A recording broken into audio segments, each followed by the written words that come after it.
And we are going to finish Nancy Piercy's book this morning, and then I have a kind of an extra presentation that I've thrown on top of it here. So that's what we're going to look at here this morning. We'll try to accomplish two things. We'll finish our book, and then look at the extra presentation, and then next week, because we have, I think, 2 more weeks, and then we have a break, is my understanding of how this works, okay? And I'll get the dates for you next week so that everybody knows where we're at. Next week, then, we'll start in Greg Koukl's book. And some of you may have already read this before. I've started reading this. This book is really, really good. It's gonna blow you away, all right? It is really good. It's really practical, let me put it that way, all right? The stuff that we've been talking about is kind of up there in terms of theoretical, but this is really practical. This guy spent years on Christian talk radio fielding questions from unbelievers, talking to them and that kind of stuff, and he has gotten a real grasp on how to talk to people. And so that's what his book is all about. And so I think you'll really like it. So we'll go through most of it, but it's full of stuff. All right, well, let's start with reading Romans chapter 1. That's what we've been doing here the last few weeks, making sure that we understand this particular passage, and then working our way through some of the principles that you've drawn from this. Romans chapter 1, beginning in verse 18. So I'll read this into your hearing. We'll have a word of prayer, and then we'll get started with principle number 5. Beginning in verse 18, for the wrath of God is revealed from heaven against all, I'm sorry, I have new glasses, by the way, so I just, and I can actually see. I was struggling. You guys don't know how bad I was struggling reading this the last couple of weeks, but anyway. By the way, those glasses that I was telling you about, they're making them now. Oh. There's a place right here in New Braunfels that sells them, so I'm going to take a look at them, but yeah. So there's some new glasses that the world's leading maker of glasses, they bought a hearing aid company. And so they have glasses that look just like normal glasses, but they have hearing aids that are part of the stem that doesn't fit in your ear or anything. And when you focus on a person that's talking, it kind of, you can get it to, background noise can be moved out, and you can, yeah. So anyway, for us old folks, but that, all right, let me start over. I'm sorry. Yeah. I'm sorry, I didn't mean to get off here. Romans chapter 1, verse 18. For the wrath of God is revealed from heaven against all ungodliness and unrighteousness of men, who by their unrighteousness suppress the truth. For what can be known about God is plain to them, because God has shown it to them. For his invisible attributes, namely his eternal power and divine nature, have been clearly perceived ever since the creation of the world and the things that have been made. So they are without excuse. For although they knew God, they did not honor him as God or give thanks to him, but became futile in their thinking, and their foolish hearts were darkened. Claiming to be wise, they became fools and exchanged the glory of the immortal God for images resembling mortal man and birds and animals and creeping things. Therefore God gave them up in the lusts of their hearts to impurity, to the dishonoring of their bodies among themselves, because they exchanged the truth about God for a lie and worshiped and served the creature rather than the Creator, who is blessed forever. Amen. For this reason, God gave them up to dishonorable passions. For their women exchanged natural relations for those that are contrary to nature, and the men likewise gave up natural relations with women and were consumed with passion for one another, men committing shameless acts with men and receiving in themselves the due penalty of their error. And since they did not see fit to acknowledge God, God gave them up to a debased mind to do what ought not to be done. They were filled with all manner of unrighteousness, evil, covetousness, malice. They are filled full of envy, murder, strife, deceit, maliciousness. They are gossips, slanderers, haters of God, insolent, haughty, boastful, inventors of evil, disobedient to parents, foolish, faithless, heartless, ruthless. Though they know God's righteous decrees that those who practice such things deserve to die, they not only do them, but give approval to those who practice them. Let's bow forward to prayer. Father, we thank you that that even though all have sinned and fall short of the glory of God, that you have made a way that we might be saved. You've reconciled us to yourself through the blood of the Lord Jesus Christ, and you have confirmed that by his resurrection and ascension. And so, Father, we pray that as we consider these ideas today, Lord, that you would, by your Spirit, help us to clearly understand and then be able to apply what we are going to cover today. We pray in Jesus' name. Amen. All right. So we want to get to principle number 5 today. Let me see if I can get this. All right. So our 5 strategic principles. Our principle number 1, she suggests that we need to identify the idol. The idol is anything that takes the place of God. It can be things, people, ideas, right? All those types of things can be idols, those things that people give their lives to, quite frankly, and instead of worshiping the true and the living God. So principle number 1, identify the idol. And now once we identify the idol, it gives us a way to have a perspective on where the person is coming from, right? That's why we do that. Now we know somewhat to where they are coming from. And then principle number 2, identify the idol's reduction. She says what the main thing that an idol does is, so in Acts chapter 17, and we won't take the time to look at that, but one of the things that Paul criticizes the philosophers that he's talking to and other leaders in Athens on Mars Hill is how they attempt to bring God down and put him in a box, kind of, and make him more or less than what he is. And so he criticizes them for idolatry, actually. And that's what this idea of reductionism is. It takes a portion of the creation and makes that the whole, game, the whole deal. And of course it leaves things out. And then she talks about in this reductionism how that affects the view of human beings, right? So that's the issue there. Principle number 3, then we're to test the idol. Does it contradict what we know about the world? So here, there's 2 basic kinds of revelation. There's special revelation and general revelation. Special revelation is what? What's special revelation?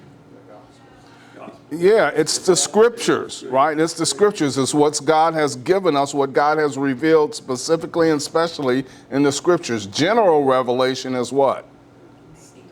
Yeah, his created order, right? That's general revelation. So God speaks through general revelation, right? The heavens declare the glory of God. God speaks through general revelation. His whole created order is shouting at us, right? Trying to get our attention, right? It's orderly. It's, knowable. And we'll look at we'll look at some of these things today. How his created order is shouting to get people's attention. So that's general revelation.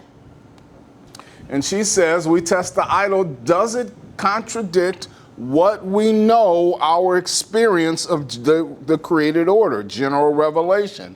If it does, that's a good reason to say that it doesn't work, right? It's not true. So that's the first thing. And then principle number 4 is test the idol. Does it contradict itself? So we call principle number 3 empirical adequacy. Remember, we talked briefly about that a couple of times. Empiricism has to do with our sense perceptions, knowing by sense perception. That's empiricism. And so, does the position adequately explain our sense perception? That's empirical adequacy, right? If it doesn't, then there's problems with it, right? So if it, for instance, doesn't take into account that we all have minds, for instance, right?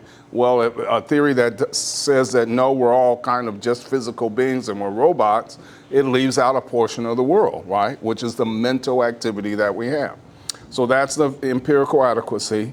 And then principle number 4 is test the idol. Does it contradict itself, right? So here is a kind of logical test to see. So what we do there is we apply the claim to itself. We apply the claim to itself and see whether or not it falls apart. And she tells us that when we do that, other worldviews fall apart, and she gave us several examples last time. And we'll see that briefly this time. And then finally, principle number 5 then says that we after we evaluate the idol, then we replace it, we make the case for Christianity. And so what I'm going to do is briefly go through this last principle. She gives a couple of examples, and then I'm going to, a few years ago at one of the schools that I taught at, I was good friends with one of the campus InterVarsity Christian Fellowship leader. And he would have me speak on occasion to his group. And so I'm going to give you a talk that I gave on one of those occasions. My area is in science, is what I did my graduate work in. And so that's what this is going to be about. So we'll briefly go over that so that you can see. It'll be an example of, at least from my perspective, how I would apply something like this.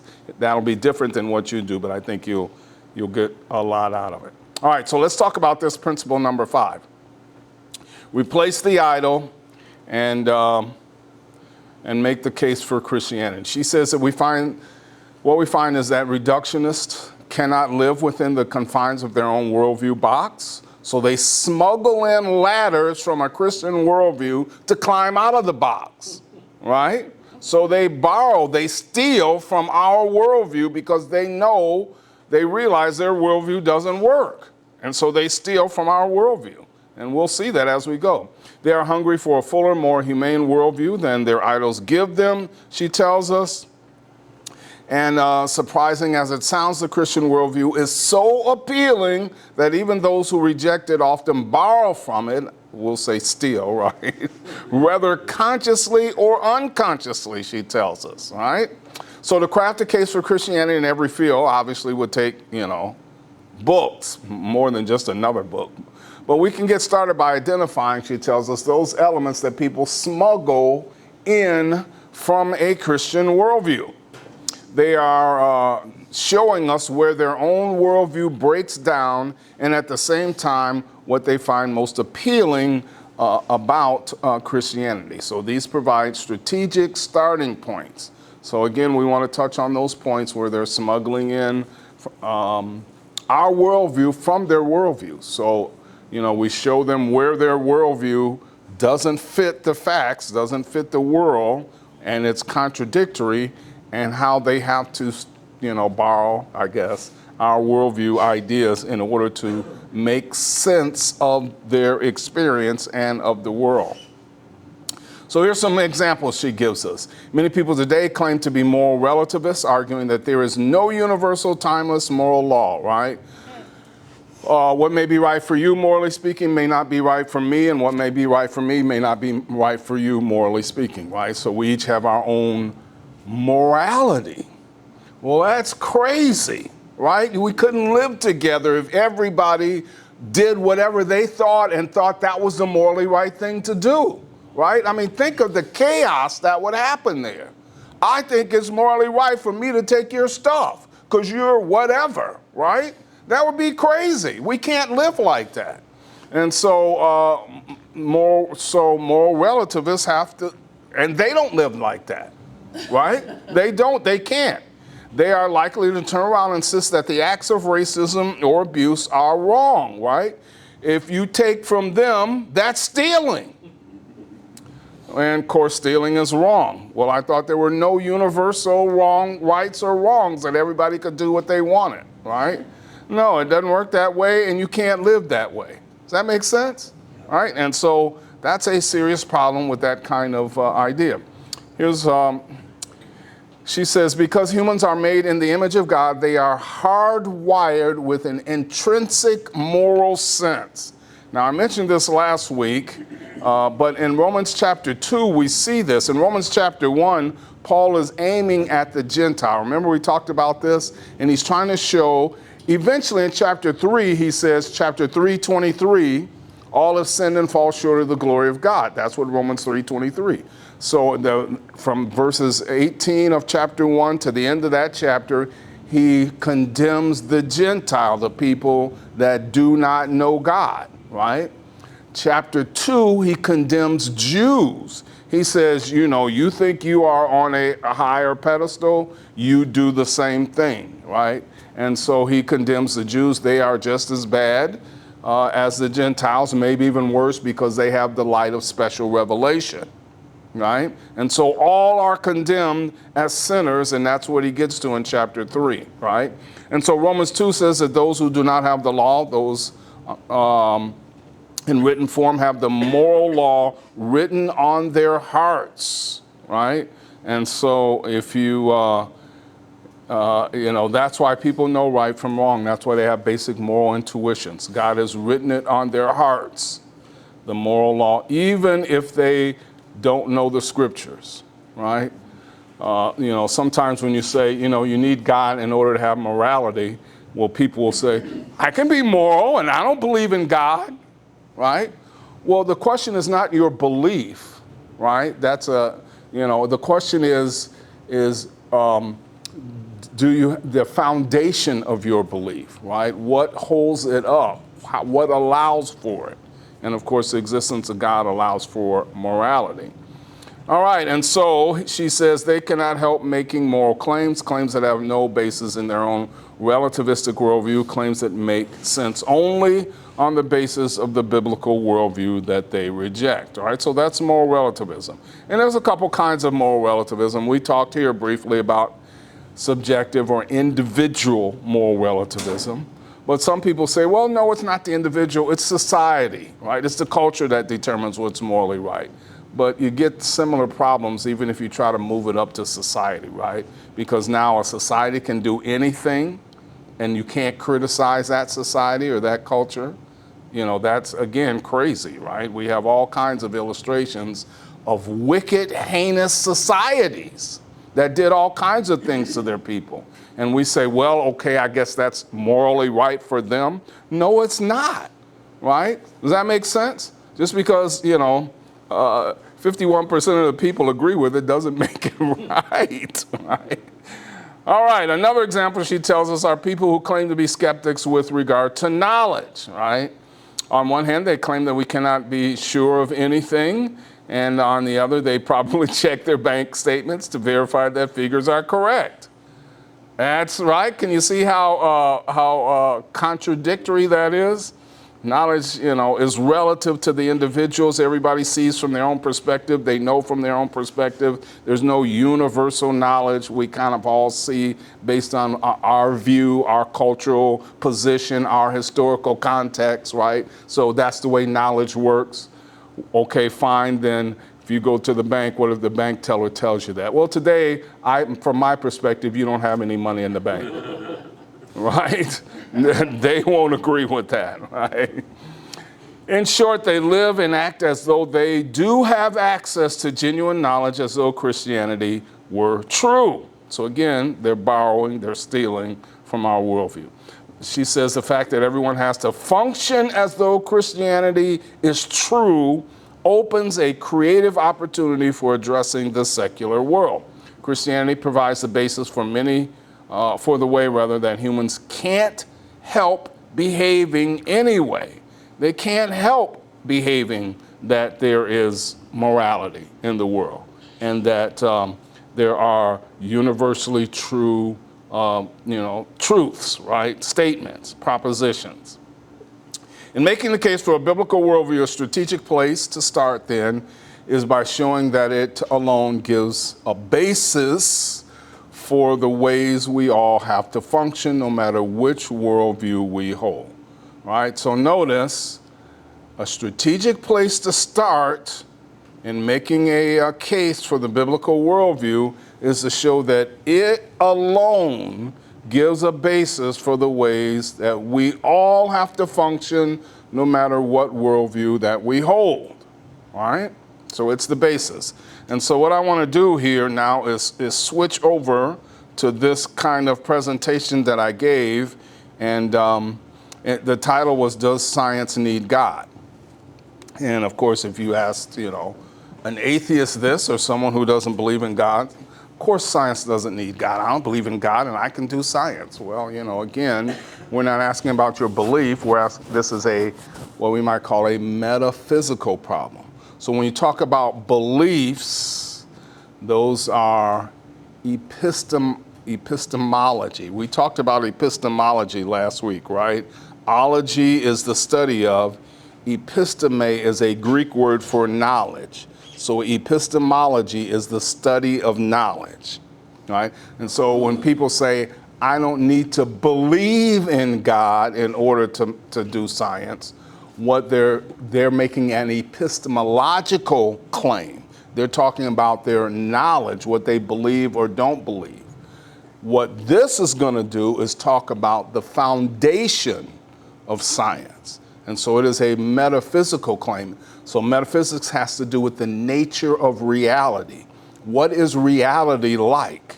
And what we're going to argue here is that from a nature of reality perspective, you cannot legitimately even begin science without having some of these basic foundations that are only provided because God exists. All right, so that's where we're going. And so John Lennox, who is, I think he's retired now, but he was an Oxford mathematician, scientist, author, and believer, by the way. He says, God is not an alternative to science as an explanation. God is the ground of all explanation. It is his existence which gives rise to the very possibility of explanation, science or otherwise. And so here's the claim now that I'm going to try to defend in this particular talk. Science explains, right? It explains the world, how it works to a certain degree and all that sort of thing. But notice, God explains why science explains. All right, so that's what we're going to claim. All right, so let's see if we can make headway. So the issue here then is really this. Does naturalism as a worldview give us a foundation that allows for science?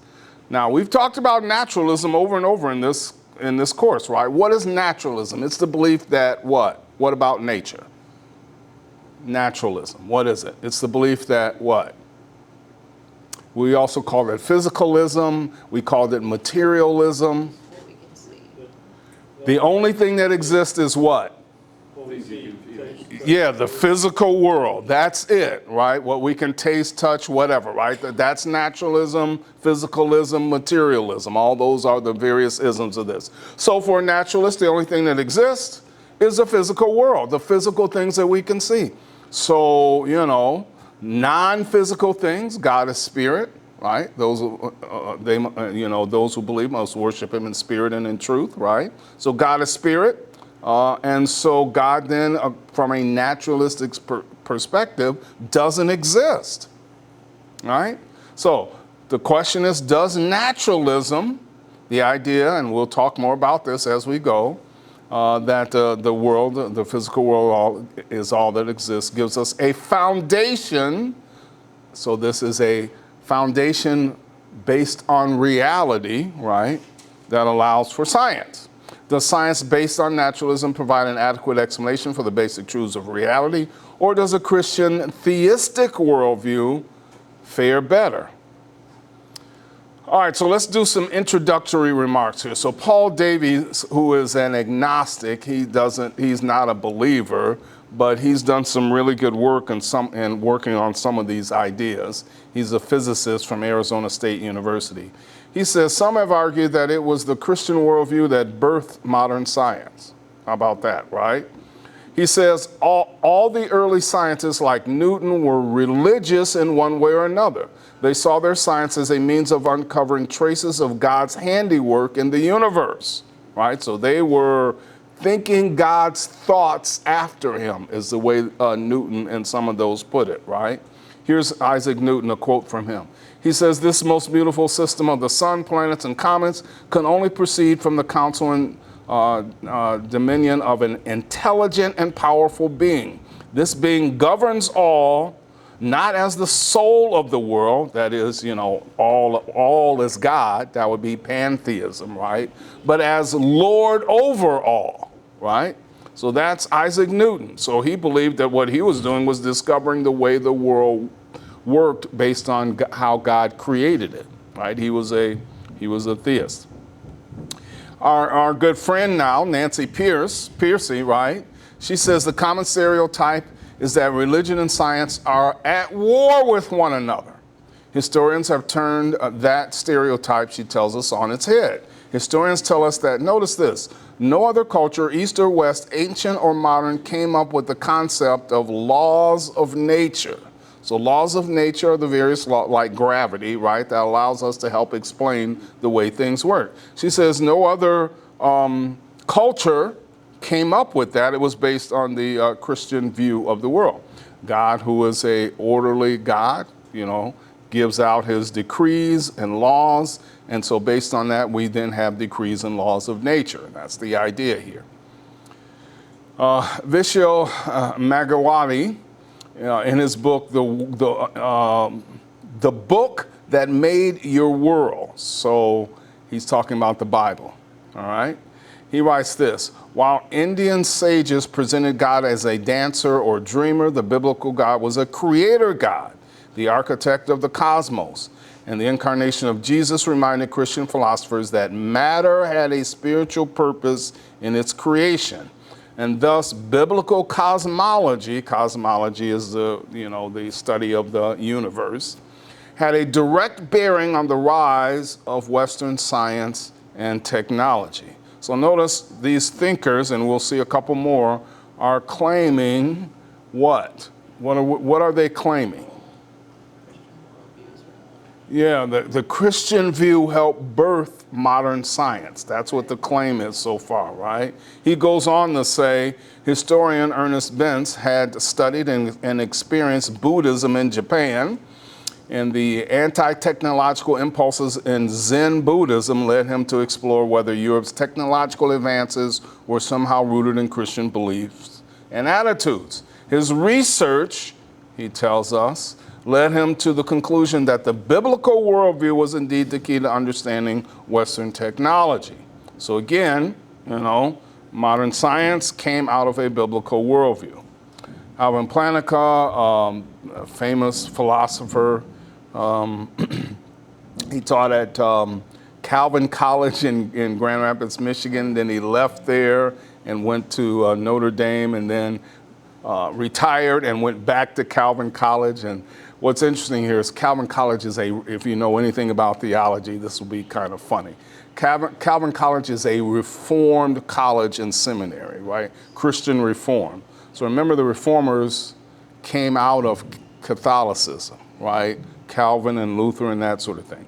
So he's a reformed theologian, but he spent most of his career in Notre Dame. Is Notre Dame a reformed college? No. It's a what? Catholic college, right? So it's kind of interesting.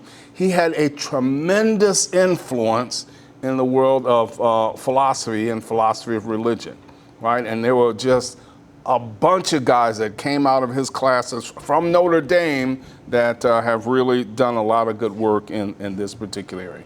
He says the fact is, it was Christian Europe that fostered, promoted, and nourished modern science. It arose nowhere else. All the great names of early Western science, furthermore, Copernicus and Galileo and Newton and Boyle and so forth, and many others, he says, all were serious believers in God, all right? Mary Migley says that science does have its own worldview that includes guiding presuppositions about the nature of the world. The founders of modern science expressed these very plainly for their time. Cosmic order, they said, flowed wholly from God, so science redounds to his glory. All right, so what we've seen so far is the idea that at least many of these thinkers think that the Christian worldview, the Christianity, gave birth to modern science. That's what they've been saying here over and over again, right? Now notice, that's a little bit different than the claim that I'm trying to defend, right? Notice, so I will not argue that scientists need to believe in God, right? The modern Christian world gave birth to science, so these believers gave birth to modern science. That's not my position here. So I'm not making here's the word again, epistemological claim, right? I'm not claiming about knowledge, right?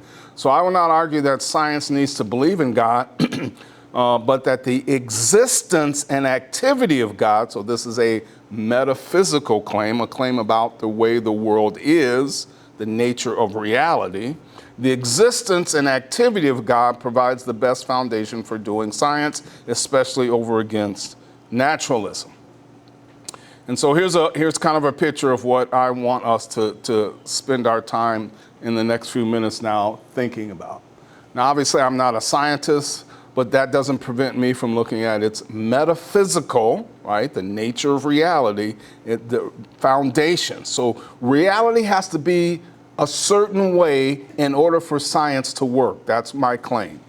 If reality was different, then science wouldn't work, right? And that's what I'm trying to get at here. It's kind of a hard thing to make because it's rather abstract. But anyway, I'm not a scientist, right? But that doesn't prevent me from looking at the metaphysical foundations, which is what philosophy does. One does not have to be an expert in every area of science in order to be a foundation inspector. And so what we're going to look at is the house of modern science has a foundation that must be there in order to have modern science. And so we want to examine that foundation. What is the foundation that holds up modern science, right? What has to be the case? What has to be true for science to work? You understand what I'm getting at here? So that's what we're going to look at. And so we're going to argue that God's activity and his existence gives that metaphysical foundation for science. And so here is kind of the argument that I'm going to work on here, right? And of course, philosophers love arguments, and so I'm going to give you an argument here, right? It's pretty straightforward and easy argument. It says science yields knowledge, right? Knowledge is what we can define as a belief that's true, and we have good reason to believe it. So we call that a justified true belief. That's the general definition of knowledge. So if you want to know how to define knowledge, knowledge is a justified true belief. It's a belief that's true, and we have good reason to believe it. It's true. All right? So because you can have true beliefs and not have good reason to believe them, and we would say that's not knowledge, right? If I played the lotto, and I don't, but if I played the lotto and won on Saturday or whatever, I could say, I knew it. Well, no, I didn't know it, right? I had a belief, and it was true, but I really didn't have a good reason to believe it. It was just a guess, right? So that's not knowledge. You have to have a belief that's true, and you have to have good reasons for it, a justified true belief. So that's the notion of knowledge. All right. So science yields knowledge. We need a certain metaphysical foundation to get science off the ground. Without that foundation, there would be no science nor scientific knowledge. Naturalism, and so this is what I'm going to attack now, naturalism, right, does not provide that foundation. The activity of God, and we might say God's existence, is the best explanation for that foundation. So without God's activity and his existence, you could not have scientific knowledge. So that's my argument. That's where I'm going. So let me kind of show show us how we can get there. So first of all, we need to understand then that the argument, the issue, is not against science and religion or science and theology. That's not the conflict, all right? The conflict that I want us to see is the issue between naturalism, this philosophical view that only the physical world exists, and theism, the idea, the worldview that God exists. So atheist critics of religion usually try to draw this battleground between science and religion. Lennox, our friend from Oxford, right, the mathematician, argues that worldviews, he says, actually shape the way everyone views science, so that the real battle is not between atheism and religion, but between the philosophical system of naturalism, nature is all there is, right, and the philosophical system of theism, God exists, right? So if God exists, then nature isn't all there is. There's something over and above that transcends nature. Does that make sense? Mm-hmm. All right, so that's what he's talking about here. So the battle is really between naturalism and theism from this perspective. So here's an example of the conflict. Evolutionary biology, famous evolutionary biology, Richard Lewontin. Now this is rather a lengthy quote, so bear with me. I have 3 lengthy quotes in this, so bear with me here, okay? So evolutionary biologist Richard Lewontin writes this. Notice this. He kind of gives the game away. He's, his cards are not real close to his chest, and so you can see what his hand is, right? That's what we're going to see in this quote. He says, our willingness to accept scientific claims that are against common sense, so he admits it, these things are against common sense, is the key to our understanding of the real struggle between science and the supernatural. We take the side of science in spite of the patently absurdity of some of its constructs, in spite of its failure to fulfill many of its extravagant promises of health and life, in spite of the tolerance of the scientific community for unsustainable just-so stories, because we have noticed a prior commitment to materialism. Materialism is our naturalism. So notice he's giving it away. We don't want to believe in God, and so no matter what happens, even if the theory doesn't work, if it's scientific, we'll accept it as long as it takes the place of God. That's what he's saying here, right? He says, it's not that the methods and institutions of science somehow compel us to accept a material explanation of the phenomenal world, but on the contrary, that we are forced by our a priori, so this is prior to even looking at the world. That's the notion of a priori. Before we even look, we have some assumptions and presuppositions about what we're going to find, all right? Force us by our a priori adherence to material causes to create an apparatus of investigation and a set of concepts that produce material explanations, no matter how counterintuitive, no matter how mystifying to the uninitiated. Moreover, that materialism is absolute, for we cannot allow a divine foot in the door. We have to keep God out. God cannot be part of our discussion of science. So he gives it away, right? Clearly he says exactly what's going on here, right? All right, well, let's look at naturalism. What is it? Well, Carl Sagan, some of you remember this was, some of us who are old enough to remember. He had a TV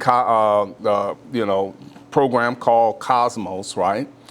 And he was a famous scientist. He says, cosmos is all there is or ever was or always or ever will be, right? So the cosmos, that is the physical world as we know it, the physical universe. That's all there is. It's all there ever was. That's all that will be. So what does that do to God? He is out of it, right? He's out of it, right? Harvard biologist E.O. Wilson says that the phenomena from the birth of the stars I wonder who birthed them, but from the birth of the stars to the workings of social institutions, so from physical things to all the social relationships that we have and the institutions that we build, are based on material processes that are ultimately reducible to the laws of physics. So there it is. That's naturalism. Only the natural world exists, and everything can be explained by the natural world. So naturalism is the idea that the natural world is all there is. There is no supernatural, no non-physical reality. Everything can be reduced to the physical world. So one Christian philosopher, Dallas Willard. Wow. All right. Yeah. There's a name on the top of that cap. I hope I'm not drinking. That's a brand new bottle. Anyway. So one Christian philosopher, he's passed now, but he quipped, there's only one reality according to these folks, the natural world, and physics is his prophet. So what he's trying to do is mimic what the, Muslims say about, God, right? There's only one prophet, or there's only one God, Allah, and Muhammad is his prophet, so he's making fun of them and naturalism, right? There's only one reality, the natural world, and physics is his prophet, right? Kind of thing. All right, I guess if you have to explain it, it's not funny. Anyway, if nature is all there is, then science is the ultimate source of knowledge, right? So if nature is all there is, then studying nature and understanding nature and getting knowledge from that, that's the ultimate source of knowledge. And that's what science does, right? So this is a doctrine called scientism. So scientism is a doctrine or a teaching that says that since nature is all there is, science is the ultimate source of knowledge. So, for instance, philosopher Wilfrid Sellers expresses a commitment to this scientism when he says, science is the measure of all things. Science is the measure of all things. The 20th century famous atheist Bertrand Russell says, what science cannot discover, mankind cannot know. So if science can't discover it, we can't know it. That's what Bertrand Russell suggested, right? So scientism is the view that some proposition or theory is true and or rational to believe only if it's a scientific proposition or theory. Only if it's a statement of science is it rational to believe. If it's not a statement of science, you shouldn't believe it. Or at least it's not rational to believe it. Science gives us ultimate truth. Right? That's the idea here. The theoretical physicist Steven Weinberg says that if scientism is true, then it leaves no room for God. He says, by the way, he won the Nobel Prize. He says, I personally feel that the teaching of modern science is corrosive of religious belief, and I'm all for that. Right? So it destroys religious belief, the teaching of science, and of course, he's all for that. All right, so there we have it. So notice we've introduced two major, actually 3 or 4, but 2 major concepts that we want us to understand. First, naturalism or materialism or physicalism, right? The notion that the physical world is all there is, right? And in order to have knowledge of the physical world, we need what? Science, right? Science is the source of knowledge. And it's the ultimate source of knowledge because it studies the physical world. And of course, the physical world is all that there is. So the physical world is all that there is. And in order to have knowledge, then any knowledge, you need science. Science gives us knowledge of the physical world. And so it is the ultimate source of knowledge and truth. All right? All right, so what are some problems with this scientism idea? What are some problems here with scientism? And so I want to give you 3 or 4 problems, and then we'll call it a day here. Before we get there, what do you think? What do you think about that claim, and how might you be able to? What are some ways to deal with a claim like that? Can you think of any ways to deal with? Science is the only way to truth. It studies the natural world, and and the natural world is all there is, and so clearly science tells us the way things are. Yes. Morality, we talked about that. Yeah. Okay. No reason of thinking anything beyond what you can't see, and we know we have thoughts, and we know we have relationships, and things that aren't visible and that are true. Yeah. Because they're experienced by everyone. Good. So morality, mental activity, and social relationships, are non-physical types of things, and therefore, the whole world isn't physical. And so if science is claiming that everything is physical, there are things that science then cannot tell us about if it only deals with the physical world. Right? Good. Anybody else? What do you think? Yes. I think that emotions like shame versus love, things like that, it's not something that you can see, touch, feel, hear, anything. It's something that's inside. Yeah. So we have these various emotions that seem to be non-physical, right? Yeah. Yeah. So science takes away love. Go figure, right? Shame on science. Yes. I've used that before to people that say, do you love your kids? Yeah. How can you prove it? Yeah. Yeah. Yeah. How can you even prove that love itself exists, right? Yeah. Yeah. Good. So there are various problems with scientism, and so let's kind of look at 3 or 4 of them here and see what we have. So the first thing is a logical problem with scientism. That's the first thing, right? And so remember in, I think it was number 4, right, where we say apply it to itself and does it commit suicide, right? Is it incoherent when you apply it to itself? So the first problem here is a logical problem. Scientism is self-refuting. Notice, it says science is the only source of truth, right? That's what scientism says. Science is the only source of truth. But this statement is not a proposition of science, yet it claims to be true, right? This is a philosophical proposition about science. So according to scientism, the statement science is the only source of truth must be false, because it's not a scientific proposition.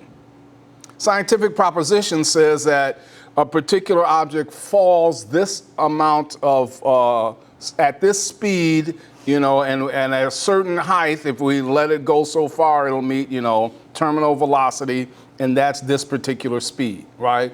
Or if you combine these chemicals together, you'll get this chemical, right? So those are scientific propositions about our observations about the world. Science is the only source of truth. You can't put in a chemical, right, reaction or test tube. You can't measure that. It's not a physical type of thing. It's a statement about science, right? You're not doing science when you say science is the only source of truth. If I say, if I let this watch fall and it'll fall in a particular velocity, right?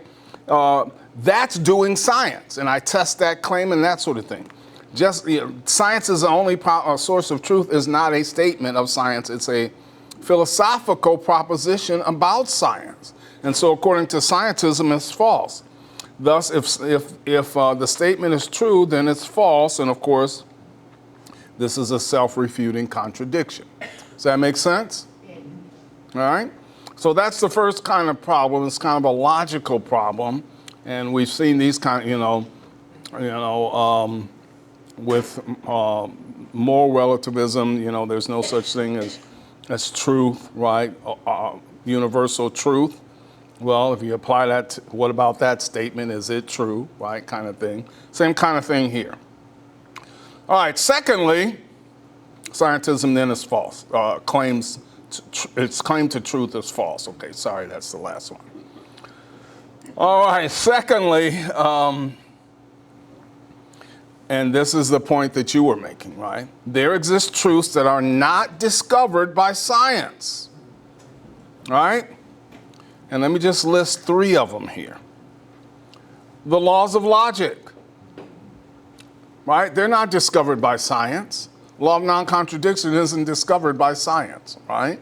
It is, it's a truth that kind of exists, right? In fact, from a scientific perspective, we don't know where it comes from.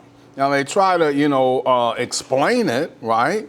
Well, it's the way we think. Really? So everybody thinks like that? Then why do we need the laws of logic to correct our thinking if everybody automatically thinks that way? That can't work, right?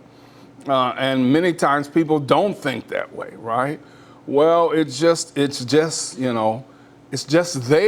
Well, that's no explanation. What do you mean it's just there, right?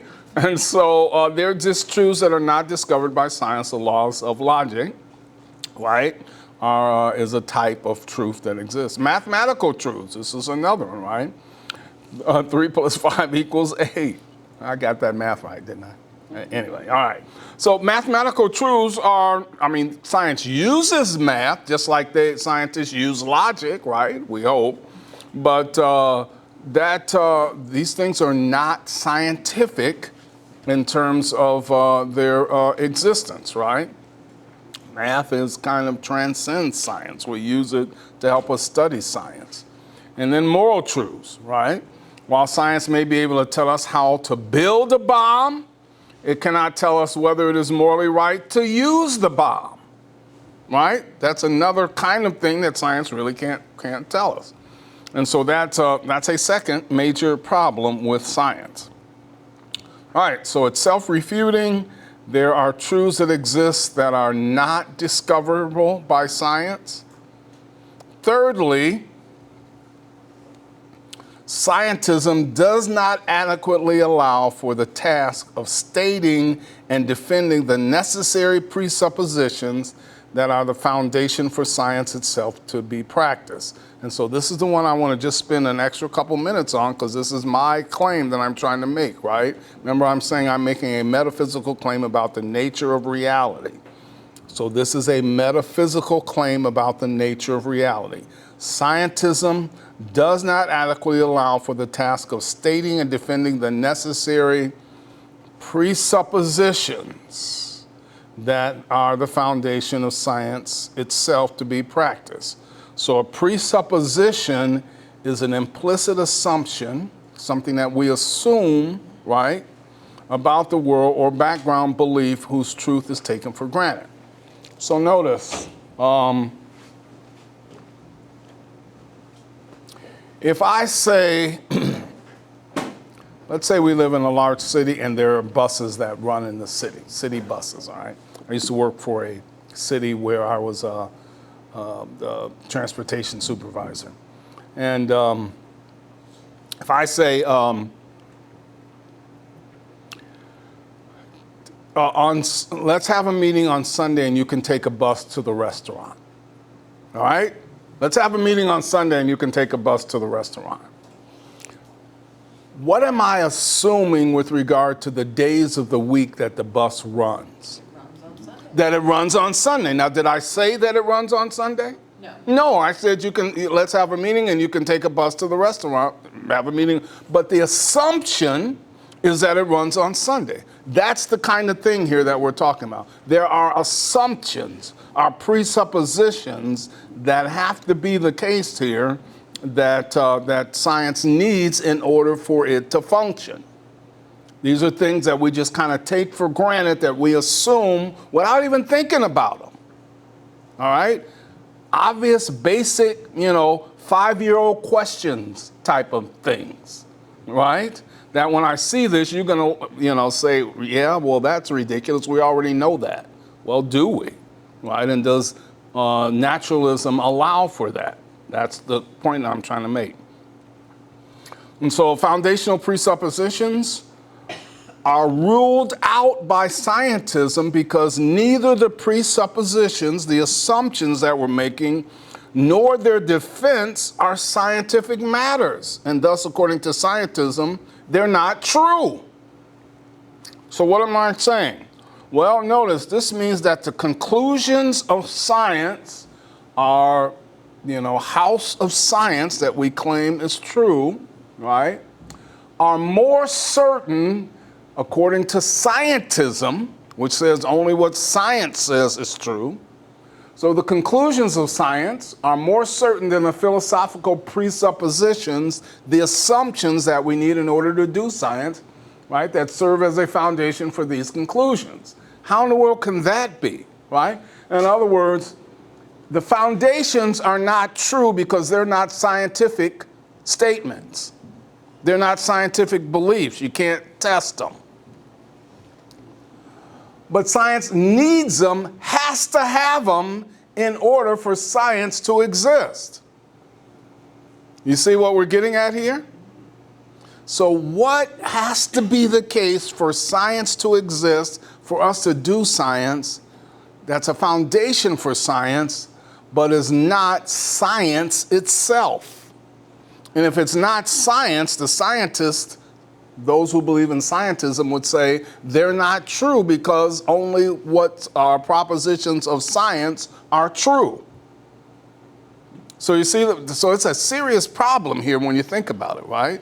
It kind of, there's no foundation for it, but yet there's a structure that's on it. What's going to happen to that structure without, right? It crashes and burns, right? All right. So one philosopher, Christian philosopher, has given us a list of 10 of these. Now, we won't go through all of these. We'll do 2 or 3 of them.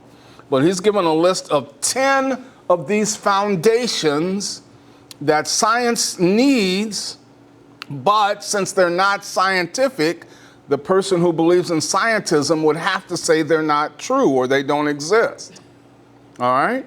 So there are 10 of these. Now, some of these are so obvious that it's almost laughable, right? And yet, from a scientism perspective, they wouldn't be true because they're not statements of science. All right? So what are they? Well, here's 10 of them. I'll just lay them all out here for you. The existence of the external world. In order to do science, do you need the external world to exist? Yeah. Clearly you do, right? Yeah, you do, right? So, if you believe in Eastern mysticism where all is an illusion and there is no external world, why in the world would you try to do science? The world doesn't even exist. It's an illusion, right? The orderly nature of the external world. The external world, every time I let the watch go, it falls, right? That's orderliness, right? Well, if the world wasn't like that, you couldn't do science, and things just happen chaotically, randomly. Well, how in the world could you do science? So we'll talk about the first 3, the knowability of the world, the ability for us to know the world. It's an amazing thing, and we'll see that in just a second here. The existence of truth, laws of logic, the reliability of our cognitive and sensory faculties to serve as truth gatherers and as a source of justified beliefs in our intellectual environment. The adequacy of language to describe the world. Right? We need language to describe the world. Language isn't scientific, right? It's you can't do an experiment, right? The existence of values used in science, we would say moral values, right? You would expect the scientists to tell us the truth about the results of their experiment, right? That's truth telling, not lying. Those are moral values kinds of things, right? The uniformity of nature and induction, we saw a little bit of this last time, right? Nature is uniform. Induction says that, the future will be like the past, right? That's how we're able to do science because, the next time we expect the same thing to happen. That's not scientific. And the existence of numbers. All right, so let's look at a few of these. We'll look at these 3, all right? And then we'll call it a day here. So we'll look at the foundation of the existence of a real external world, the orderly nature of the external world, and the knowability, I'm not even sure if that's a word, but anyway, the knowability of the external world, the idea that we can know it, right? So those are the things that we want to take a look at. And we'll see that these things are needed, obviously, for science to take place. Naturalism doesn't allow for these things. That's the point we want to see. All right, so first, the existence of a real external world. Notice, if naturalism is true, the idea that only the physical world exists, right? Then there is no good explanation as to why the external world exists. Why does it exist, right? Naturalism, notice, holds that nature, the universe, is all there is. If nature is all there is, then it must be eternal. Does that make sense? Let me show you why. Because if nature had a beginning, then something other than nature must have caused it. So if nature is all there is, it must have always been. Otherwise, it had to have a cause. Of course, it couldn't cause itself, right? The cause could not have been something in nature or a part of nature or nature itself, right? Because nature didn't exist to cause itself. Does that make sense? I mean, it sounds almost like gobbledygook, but if, it just, it's kind of straightforward, right? So if nature had a beginning, then nature was the effect, so it can't be its own cause. Thus, under naturalism, it must be eternal. That's, yeah, go ahead. And it also wouldn't age then, would it? We see things getting older or changing. So if it's eternal, we could argue then why isn't it aged so much that it's gone by now? If it exists all for eternity, why is it still here, right? So yeah, that's It should always stay the same. Then it would have to say the same, but yet we see changes, right? That's what I'm trying to say. Yeah, It's yeah. more the opposite, like that you see things changing or depleting or being altered. And if something always was, that means it should always stay the same. Yeah. It's not in fear of going We away. see stars exploding, right? Right. So how come there's still stars if it's eternal, right? That kind of stuff. Yeah, good. So that's a serious problem. The problem is that both science, right, Big Bang cosmology, and theism tells us that the universe had a beginning. Even the scientists hold that the universe had a beginning. So this idea here, what we see when we look at the physical universe is an expanding universe. So when scientists look at the universe, what they see is it's like blowing up a balloon, and it's getting bigger. That's what they see when they observe the universe, that it's expanding. And so what they say is, well, if we reverse that, then it comes to a point that they call a singularity, and that's where everything started. All right, so that's how they try to explain that. But if it's had a start, then it wasn't always in existence, is the point that we're making, right? And so that's the idea. So the Christian theist expects that there to be an external world. She holds that in the beginning, God created the heavens and the earth. But how can the naturalist answer the question, where did the universe come from? Right? Where did it come from? Right? Now, again, they can only say that it always was, but our experience tells us that as we look at it, that that's not always the case. That's not the case. That's what modern science is. That's what we believe as believers. Now, of course, they say, okay, fine, well, where did God come from? Well, our claim is that God is eternal. That's what we're claiming. He has always been, right? But we can observe the universe and see that it has not always been, that it had a beginning. So you have the problem, not us, right, with regard to God. All right. So here's an objection to this, kind of thing. Some scientists have argued that nature came into existence from nothing. There you go, right? It just kind of popped into existence. It came into existence from nothing. So there, we win. Right? You laugh, but the physicist Lawrence Krauss has written a book entitled A Universe from Nothing, Why There Is Something Rather Than Nothing, which seems to indicate that the universe came from nothing, right? So there he is. He says, that explains it. It just popped into existence from nothing. Turns out that what Krauss means by nothing is what others call something.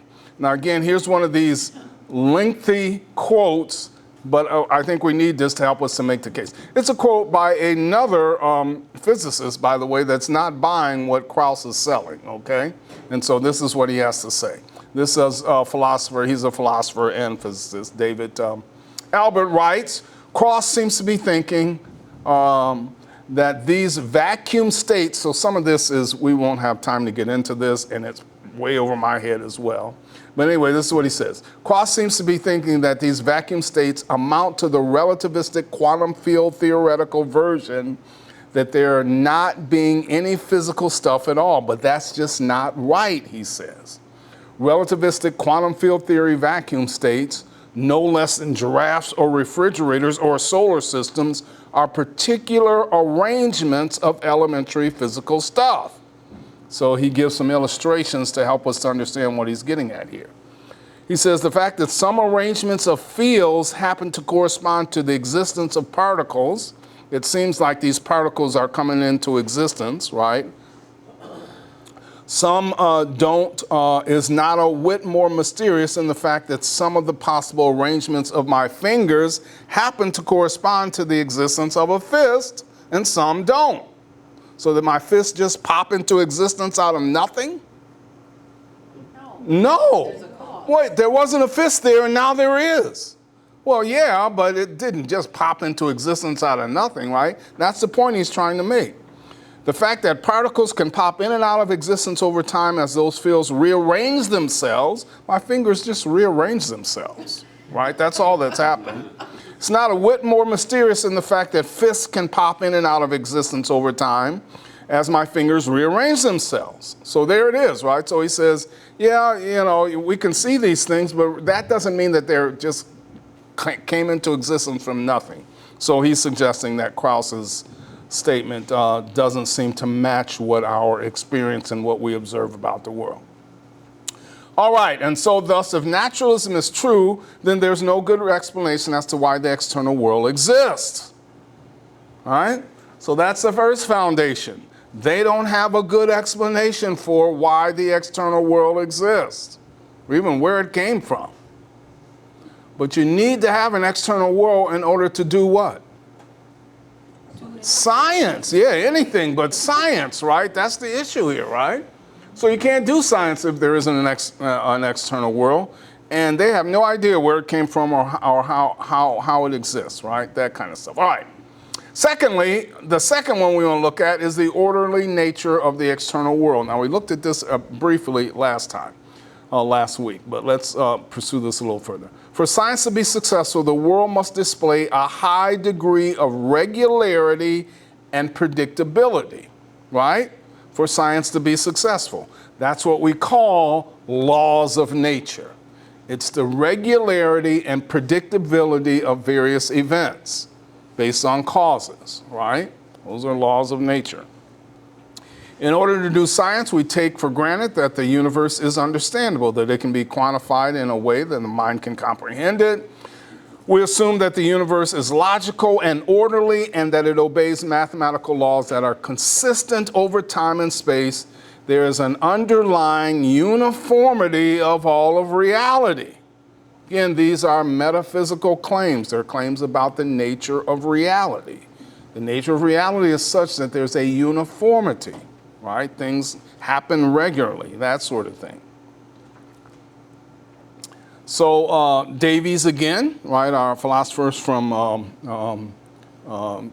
Arizona State. All science proceeds on the assumption that nature is ordered in a rational and intelligible way. You couldn't be a scientist if you thought the universe was a meaningless jumble of odds and ends haphazardly juxtaposed, right? He's Alfred North Whitehead, the 20th century philosopher. There can be no living science unless there's a widespread instinctive conviction in the existence of an order of things, and in particular, an order of nature, right? But here's the question. Where does this order come from? If the universe is a product of non-rational material processes, right? Why does it have a rational order? That's the issue here. Davy suggests even the most atheistic scientist accepts as an act of faith that there is a rational basis of physical existence manifested as law-like order in nature. So science can proceed only if the scientist adopts an essentially, notice, and again, he's not a believer, but he says they have to adopt a theological worldview in order to do science. Right? They have to assume that it's been created by an orderly being. And that's why it's orderly. You have to assume that it's orderly, or why in the world would you do science, right? The next time I drop the watch, it just shoots into space, I'll never know. I won't have laws of nature and that sort of thing, right?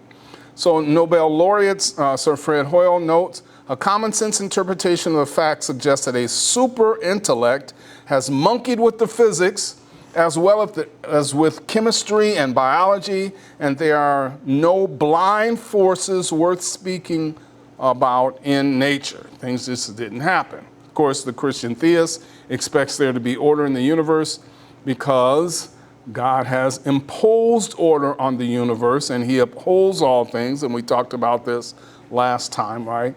He has chosen to uphold the universe in a consistent fashion throughout time for our benefit. Remember, we looked at Genesis 8:22 last week, right?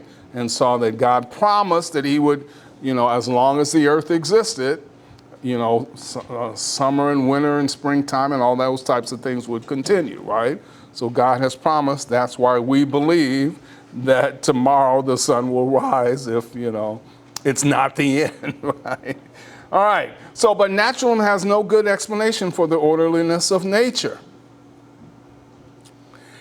So having no reason for order makes a mockery of science, right? Davies, again, over the years, I have often asked my physicist colleagues why the laws of physics are what they are. Their favorite reply is, well, there's no reason that they are what they are. They just are. That's just the way it works, right? Well, what kind of scientific answer is that? Think about that, right? He says the idea that the laws exist reasonlessly is deeply anti-rational. After all, the very essence of scientific explanation of some phenomena is that the world is orderly, logically, and that there are reasons that things are as they are. If one traces these reasons all the way down to the bedrock of reality, again, we're making claims about reality here, right?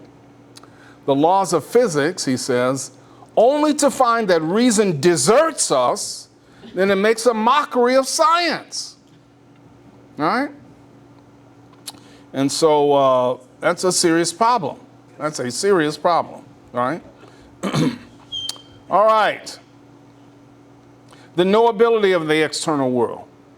Einstein once says the most incomprehensible thing about the universe is that it's comprehensible. That we can understand. He said that blows his mind, right? Why can we use our minds, logic, and mathematics to understand truths about the world? Why can we do that?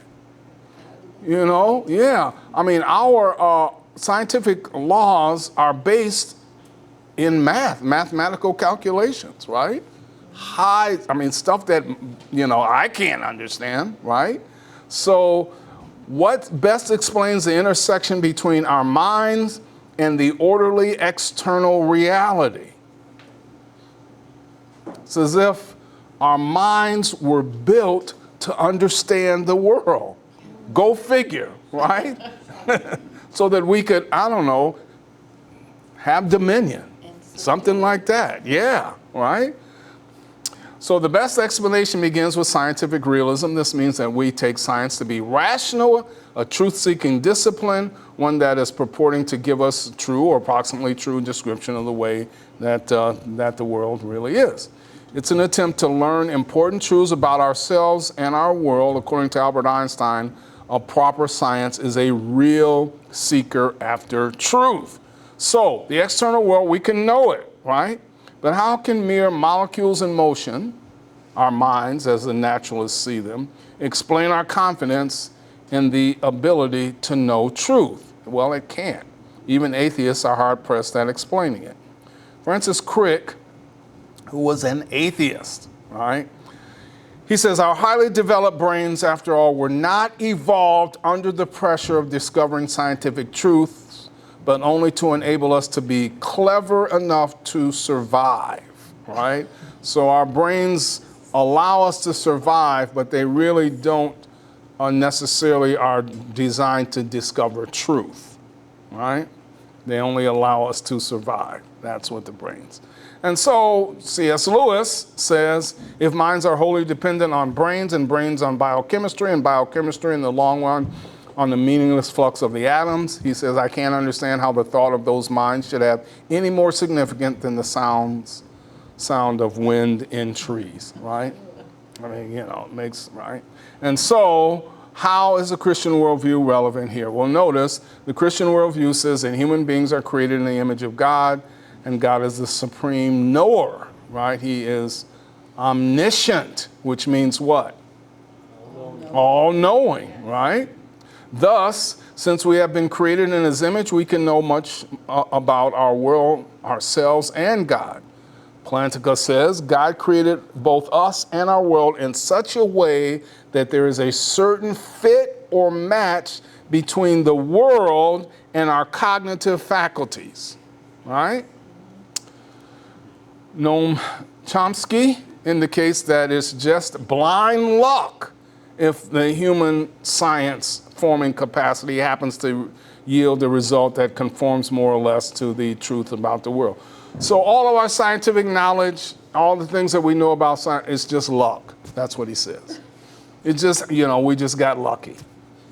Because, you know, all of this is just chaotic, right? Well, that's ridiculous, right? From the point of view of the Christian worldview, this is not blind luck. It is to be expected, right? It's to be expected.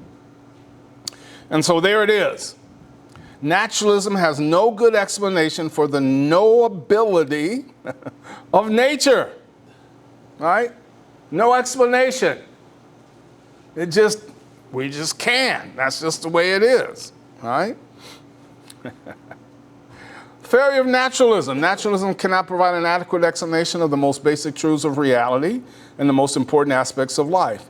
In fact, the sheer act of asserting naturalism, naturalistic materialism, contradicts itself. So this is out of Nancy Pearcey's book. This is what she says. If one says everything that exists is material, is that statement itself material? Is it merely a series of physical sound waves or just physical marks on a page, on paper if written out? Of course not, she says. The statement has a linguistic meaning. It has logical properties. It has a social function, communicating to others, all of which transcend the material dimension. Materialism cannot even be stated without refuting itself. All right? And so, God's activity is the best explanation. God's activity provides the conditions for the success of science, and the only reason that naturalists can do science is because they live in God's world and are made in his image, and they borrow or steal, right, from our worldview. They steal from our worldview in order to live in the world and to do what they do. Because their worldview doesn't work, as we've been seeing now over these past several weeks, right? They leave out all kinds of stuff, dismiss it, call it illusion, all kinds of stuff, right? Their worldview doesn't work, and so in order to live in God's world, they have to steal, they have to borrow our worldview, all right? Thus, since God's activity is the best explanation that allows for the necessary metaphysical conditions to do science, God is needed to do science. Notice, not belief in God. You don't have to believe in God to do science, but God has to exist in order for science to be done. Does that make sense? Yes. Right? And so does science need God? Absolutely. Right? Science explains But God explains why science explains, right? Because he's the creator. All right, throwing a lot at you there. Any questions or comments? Yes. I'm just asking a question because it's what I think about movies, entertainment, that sort of stuff. There was a movie that came out a long time ago that was dealing with the sixth sense about people could see ghosts, things like that. I see dead people. Is it in a way addressing another sense that they try and label a sense, but without actual proof? So if you are seeing a dead person, what sense is that? That's a sight, right? So I'm not sure if that's a different sense, right? Because Different than the ones of the general ones. yeah, the problem is the dead person himself, not our experience, our seeing the dead person, but what about the dead person, right? Who we would expect we couldn't see anymore because they're dead. That's the issue, not the issue of whether or not we can see them, because seeing is one of our senses. Does that make sense? How many times? The invisible. Well, yeah, okay, so if, yeah, so I guess, yeah. So invisible means can't be seen, right? So if we're seeing it, then obviously it is being seen. By some people Yeah, that can see, Yeah. that have that. right. And some people can see red and some people can't see red, right? I mean, because of the, the way their eyes, so, I think the problem, though, is the issue of the dead person themselves. That's the real problem. Can the dead come back and walk all around and that kind of stuff, right? And so we'd have to say Jesus did, right? He raised people from the dead. The prophets raised people from the dead. So is it possible? Yes, it's possible. And so in a religious context, we would have more confidence in that. But it generally doesn't happen. So we could either call it a miracle or we could call it maybe demon activity. Maybe it's demonic, right? Demons can appear, right? Like angels of light, Paul says in 1 Corinthians, right? The principalities and the powers Yeah, you don't see, nonetheless, we are told by Scripture that they exist. Yeah. Well, remember like after Jesus rose again, remember, and after he overcame death, that then remember dead people did come alive that were sighted all throughout. All over Jerusalem, people, yeah. So that So, was true, but I think yeah. usually you would see a notable reason why it wouldn't just be some random person that you see in Generally, some what monumental experience. it gives confidence that indeed something like that has happened if it's in a religious context, right? If it's just arbitrary, willy-nilly, well, then that reduces the confidence that actually happened, I think, right? Yes. It's interesting, the materialism, scientism, because in that you can get what the first statement said, the absurdity. It gives you the absurdity of evolution, like going from one species to another, of explaining order in all these ways that we know don't happen because we can see in the archaeological data from the flood actual birth happening in the fossil record. I mean, it's absurd. Yeah, But yeah. they can believe it because they're believing other absurdities. It's kind of like a path to absurdity. Yeah. Well, and Paul explains that in Romans chapter 1, right? Yes. Right? Yes. Their foolish hearts were darkened, right? And they exchanged God's glory for these things. And I mean, yeah. Foolishness is what it, right? Is what it ends in. Yeah. Good. Other comments or questions? Yeah. I think following on what Dean was talking about, you hear a lot of stories now, especially out of the Middle East, where Muslims, for example, are seeing visions of Jesus. Yeah, oftentimes those stories are about they're having dreams. Dreams, yeah. And so, yeah, I mean, I don't know, and if they come to Christ, Yeah. oftentimes as a result of them. Now, not a lot of them, but a few of them have these dreams about Jesus, and they end up coming to Christ. So yeah, they seem convincing to me. Yeah. Cultural thing with Muslims. I mean, they believe in that kind of dream stuff, and so we don't see it happening in cultures that they don't believe in that. Yeah. Yeah, they believe more in mysticism than we do, but it's still. So God can use their presuppositions to reveal Himself for sure. Yeah. So what we don't want to say is that God can't do miracles anymore. No. Or doesn't do miracles anymore. We don't want to say that because God does miracles all the time and continue to do miracles. Yeah, exactly, right? And so, yes, God is doing miracles, and there are miracles happening, and so, we don't want to just outright dismiss these things, right? Yeah. We want to examine them closely, and but You're yeah. right that many of those visions are of Christ and of Jesus on a cross, and they do come to faith in Christ. Yeah, And yeah. so it's very encouraging. Good. All right. Well, thank you very much. We will start next time in this book. Yes, Is that thanks. next week or Next week. So next week we'll start in this book, and I haven't even figured out. We'll do at least up through the first chapter, maybe a little further. He has the first several chapters are really introduction, and so we'll get into that. I think you're gonna really enjoy this. It's really straightforward, down to earth, and really practical. All right. It's not like the stuff we've been He studying. gives lots of anecdotal. Yeah, from his stories experiences. From his experience. Yeah, good. All right. We'll see you next time.